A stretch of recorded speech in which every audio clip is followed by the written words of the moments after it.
শাহবাগে ছাত্রদল ছাত্র শিবির মুখোমুখি, থানার ভেতরে মোসাদ্দিকের উপর হামলা, জুবাইরের উপর হামলা।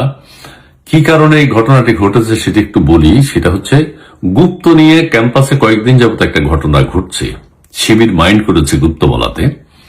গুপ্ত এবং জাইমা রহমানকে কটূক্তি করার প্রতিবাদে ছাত্রদল শাহবাগে একটা অনুষ্ঠান করছে, প্রতিবাদ। ঠিক আছে, এটা স্বাভাবিক। ছাত্রদল এখন সরকারি দলের সংগঠন, ছাত্রদল ক্যাম্পাসে করতে পারে নাই, কিন্তু শাহবাগে করছে, কর্মসূচি দিয়েছে। সেই কর্মসূচিকে ঘিরে জিহাদি জোশ নিয়ে মোসাদ্দেক এবং জুবাইরের নেতৃত্বে আর একটা মিছিল এসছে, ডাকসুর সদস্য যারা।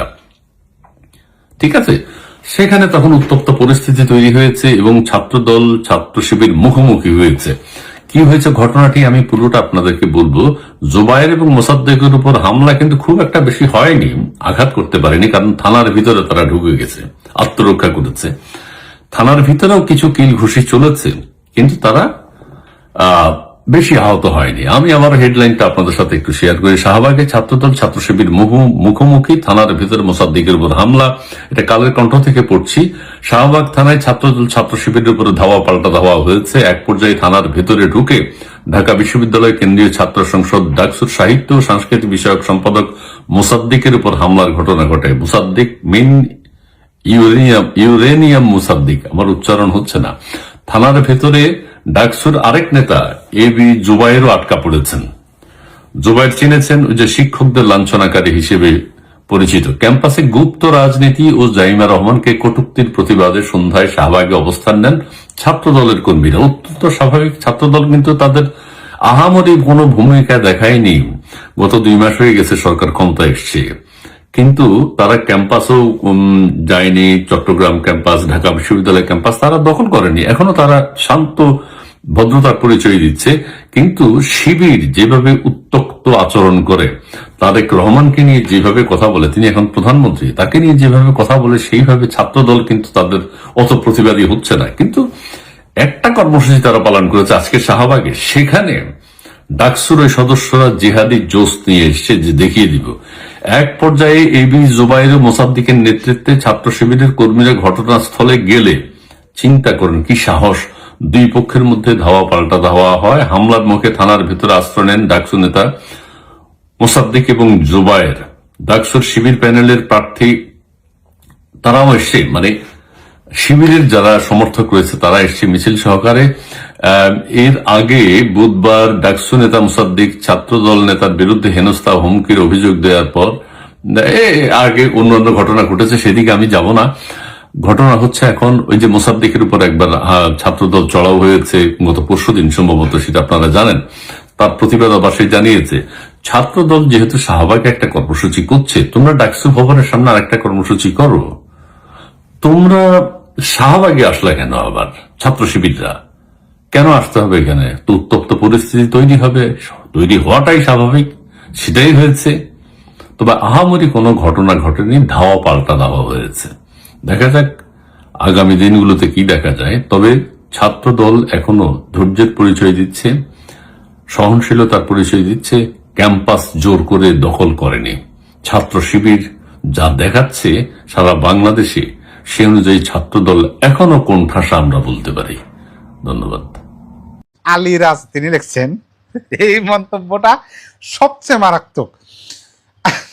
আলিরাজ লিখছেন, সারা জীবন মনে রাখবো ছাত্রদল যদি এটা করতে পারে, সারা জীবন মনে রাখবো ছাত্রদল যদি মোসাদ্দিকের দাঁত ফেলে দিতে পারে।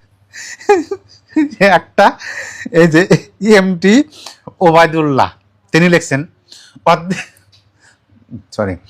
অর্ধেকটা বাহিরেই একটু টান দিলেই পড়ে যাবে বললে। এই নিউজটার কমেন্ট বক্সে গিয়ে পড়তে পড়তে হাসতে হাসতে বিশ্বাস করবেন অবস্থা খারাপ। আসসালামু আলাইকুম প্রিয় দর্শক, জীবনে এত হাসাহাসি নেই। এই নিউজটা পড়ার পরে যত হাসছে, একেবারে বেহুশ হয়ে যাওয়ার মতো অবস্থা, হাসতে হাসতে গড়াগড়ি খাওয়া। দেখলাম যে এই বিষয়টা আপনাদের সামনে উপস্থাপন করি। যদিও প্রথমে ভাবলাম যে না থাক, এ ধরনের নিউজ আপনাদের সামনে উপস্থাপন করা ঠিক হবে না। তারপরে ভাবলাম যে একটু মজার ছলে করি, এটা কেউ সিরিয়াসলি নেবেন না, নিউজটা খুবই হাস্যকর এবং হাসতে হাসতে গড়াগড়ি, মানে আমি যেটা বললাম একেবারে বেহুশ হয়ে যাওয়ার মতো অবস্থা। বাঙালি পারেও।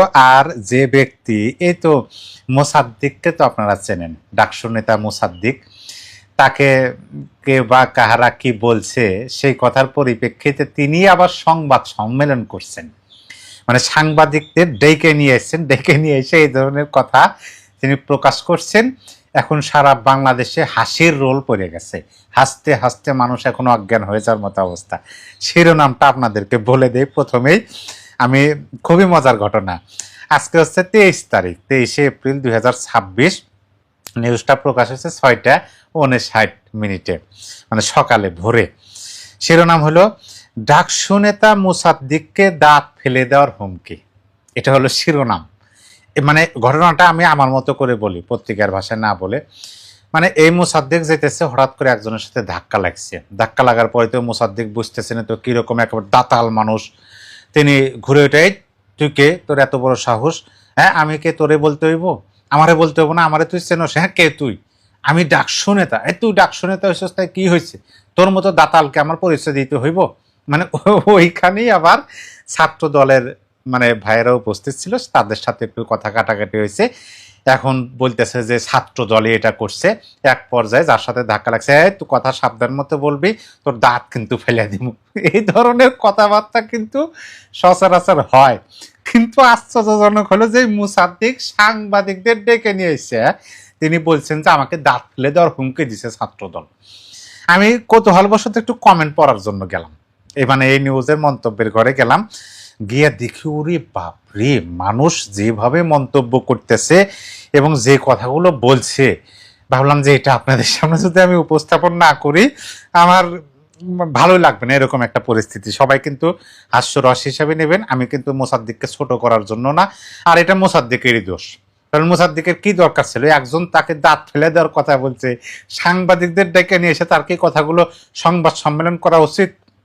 যাই হোক, দেখেন এখানে একজন লিখছেন, আশিক কুমার নামে একজন লিখছেন, সঠিক সিদ্ধান্ত নিয়েছে, দাঁত রাখলে সৌন্দর্য নষ্ট হয়ে যায়, সাজেস্ট করব দাঁত যেন জাদুঘরে রাখা হয়। তারপরে স্বপ্ন বিশ্বাস লিখছেন, ফেলে না দিয়ে ইউরেনিয়ামের বিকল্প হিসাবে ব্যবহার করা যাবে। মানে বলছে দাঁত ফেলে না দিয়ে ইউরেনিয়াম হিসেবে ব্যবহার করা যাবে। তারপরে SM আশিক ইসলাম তিনি লিখছেন, আসলেই সুন্দর উদ্যোগ, কারণ ওর কথা কিছু বুঝি না, সব দাঁতে বাজাইয়া বলে। আসতে থাকুন, আমি শুধু পড়ি। শাহাদাত হোসেন শাহরিয়া তিনি লিখছেন, দাঁত না থাকলে ওরে স্বাভাবিকের চেয়ে বেশি কিউট লাগবে। তারপরে আর একজন লিখছেন যে এই উপকারটা ছাত্রদল করতেই হবে। মানে ছাত্রদল মুসাদ্দিকের দাঁত ফেলে দেওয়ার কথা বলছে, এখন মানুষ বলতেছে যে এই উপকারটা যেন মুসাদ্দিককে ছাত্রদল করেই এবং করতেই হবে। তারপরে MD শহীদুল ইসলাম তিনি লিখছেন, ভালো উদ্যোগ, তবে পানি খাওয়ার জন্য 2টি দাঁত রাখার আহ্বান। আরো আছে, যারা ধৈর্য ধরেন। তারপরে গল্পটা তোমার আমার, এই পেজ থেকে একজন মন্তব্য করছেন, এই ভালো উদ্যোগ নেওয়ার জন্য হুমকিদাতাকে ধন্যবাদ। মানে এই বোধহয় আমি প্রথম দেখলাম যে কোনো এক ব্যক্তি যা মোসাদ্দেককে দাঁত ফেলে দেওয়ার হুমকি দিছে, আর এই হুমকিদাতাকে ধন্যবাদ দিতেছে মানুষ। তারপরে MD ইমন খান তিনি লিখছেন, ওর দাঁত কিছু ইমন খান লিখছে, ওর দাঁত কিছু কমানো দরকার। যিনি এই মহান উদ্যোগটা নিয়েছেন তাকে সাধুবাদ জানাই। আচ্ছা, তারপরে আর একজন লিখছেন, দয়া করে দাঁতগুলো ফেলে দেবেন না, এগুলো সংরক্ষণ করে জাতীয় জাদুঘরে জমা দিয়ে আসবেন। এগুলো শুধু দাঁত নয়, ইতিহাসের এক অন্যান্য স্মারক হয়ে থাকবে। আচ্ছা, আরো কয়েকটা মন্তব্য আছে। তারপরে আরিফ জাহান তিনি লিখছেন, গুপ্ত শব্দটা হাইপারসনিক 2 মিসাইলের মতো একদম জায়গা মতো গিয়ে আঘাত করে। গুপ্ত শব্দটা হাইপারসনিক 2 মিসাইলের মতো জায়গা মতো লাগে। অবশ্যই এটা আমরা কিন্তু দেখলাম ছাত্রদল ছাত্রসেবী শুধুমাত্র ছাত্র শব্দটা কাইটা ছাত্র মানে গুপ্ত রাজনীতি গুপ্ত লিক রাজনীতি চলবে না, মানে গুপ্ত লেখার পরিপ্রেক্ষিতে কত বড় ঘটনা ঘটে গেল, এটা কিন্তু সামঞ্জস্যতা আছে। গুপ্ত শব্দটা হাইপারসনিক টু মিসাইলের মতো লাগে, একদম জায়গায় গিয়ে আঘাত করে। তারপরে আলিরাজ তিনি লিখছেন, এই মন্তব্যটা সবচেয়ে মারাত্মক। আলিরাজ লিখছেন, সারা জীবন মনে রাখবো ছাত্র দল যদি এটা করতে পারে, সারা জীবন মনে রাখবো ছাত্র দল যদি মোসাদ্দেকের দাঁত ফেলে দিতে পারে। এই আলিরিয়াজ তিনি মনে রাখবেন যে হ্যাঁ, এই কাজ যদি ছাত্র দল করতে পারে। তারপরে আর একজন মুক্তা জাকির নামে একজন লিখছেন যে এইটা করবে সে ওর উপকারই করবে, ওই দাঁতের জন্য ওকে সবাই দাঁতাল বলে। দাঁত না থাকলে তো দাঁত না থাকলে তো বলতে পারবে না ওরই ভালো স্যার। মানে বলতেছে যে হুমকি দিছে, যে যে মুসাদ্দিককে দাঁত ফেলে দেওয়ার হুমকি দিছে, তিনি সে নাকি মুসাদ্দিকের ভালো চায়। আচ্ছা, তারপরে জাহাঙ্গীর আলম তিনি লিখছেন, যে দাঁত কোনো কাজে আসে না সে দাঁত রেখে লাভ কি, তিনি এখানে প্রশ্ন করছেন। এস এম রোমান মিসবাহ তিনি লিখছেন, তারপর যদি বাংলা 12 মাসের নামটা মুখস্থ হয়, বাংলা 12 মাসের নাম বলতে পারে না, এত মেধাবী ঢাবিতে চান্স পায় কিভাবে? যুক্তি আছে। এই মোসাদ্দেক এই মোসাদ্দেক কিন্তু বাংলা 12 মাসের নাম বলতে পারে নাই, সাংবাদিক বলছিল বলতে পারে নাই। তারপরে দেখেন একটা, এই যে ইএমটি ওবায়দুল্লাহ তিনি লিখছেন, অর্ধেকটা বাহিরেই, একটু টান দিলেই পড়ে যাবে বললে। এই নিউজটার কমেন্ট বক্সে গিয়ে পড়তে হাসতে হাসতে বিশ্বাস করবেন অবস্থা খারাপ।